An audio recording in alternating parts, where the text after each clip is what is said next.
Bonsoir Florent Rodeau. Bonsoir Vanessa.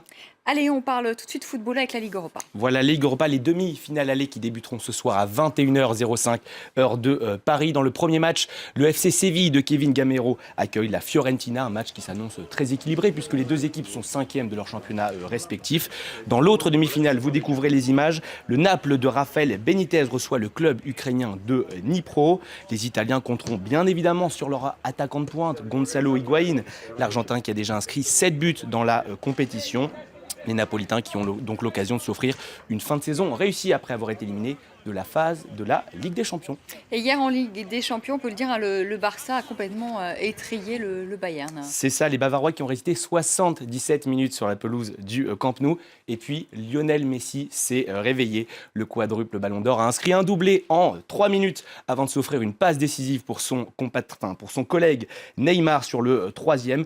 Et donc vous obtenez une performance monumentale du numéro 10 barcelonais, 3-0 pour le Barça. Score final, la messe semble dite pour les hommes de Pep Guardiola. Alors vous le savez, le technicien catalan revenait pour la première fois sur ses terres. Il a joué au club, il a entraîné le club et il avait dit avant la rencontre qu'il voulait arrêter Messi. Il pensait que c'était très difficile. Évidemment, il n'y est pas arrivé et ses joueurs non plus. On va l'écouter, le technicien catalan Pep Guardiola. Le Barça est une très bonne équipe, pas seulement Léo. Ils sont très bons, très forts en défense et en attaque. Évidemment, pas besoin de vous dire ce que je pense de Léo Messi, ni de joueurs comme Neymar ou Suarez. Le meilleur moyen de défendre sur ce genre de joueurs, c'est de les faire participer au jeu le moins possible. Et pour ça, il faut les priver de ballon.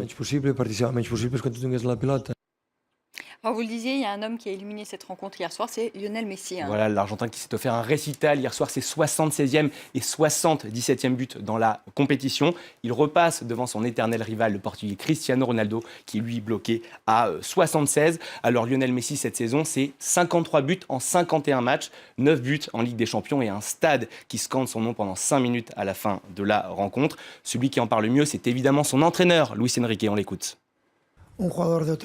Messi, c'est un joueur venu d'une autre dimension. Mais en plus de tout ce qu'on a vu de lui en attaque, regardez aussi comme il a couru en défense. Et regardez aussi ce qu'ont apporté tous les attaquants, les milieux, les défenseurs. Aujourd'hui, si on n'avait pas été une bonne équipe, on n'avait rien à faire contre le Bayern.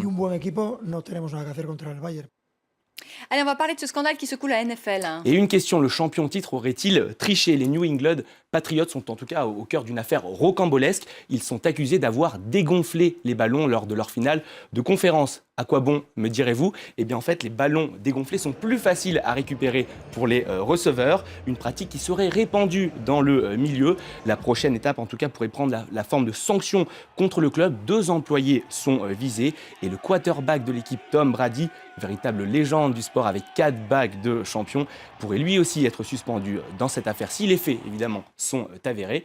Une affaire à suivre, Vanessa. Merci beaucoup, merci Florent Rodeau. À 20h20, on vous retrouve et vous parlerez également de basket, avec la suite des playoffs NBA. Merci beaucoup, merci Florent. Je vous retrouve dans quelques minutes pour une nouvelle édition. Et puis à 19h10, un débat consacré ce soir évidemment aux élections législatives au Royaume-Uni. À tout de suite.